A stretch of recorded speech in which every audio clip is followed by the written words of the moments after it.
பிரபல நடிகர் மதன் பாப் சென்னையில் அடையாறில் உள்ள வீட்டில் உடல்நலக்குறைவால் காலமானார். அவருக்கு வயது 71.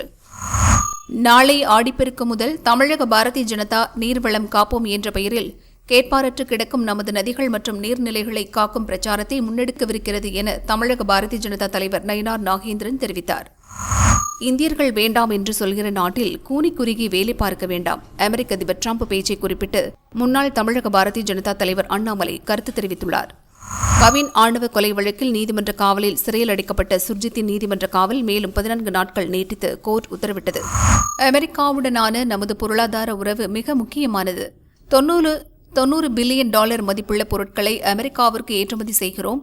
அதை இழக்கவோ அல்லது அதை கணிசமாக குறைக்கவோ முடியாது என காங்கிரஸ் எம்பி சசி தரூர் தெரிவித்தார்.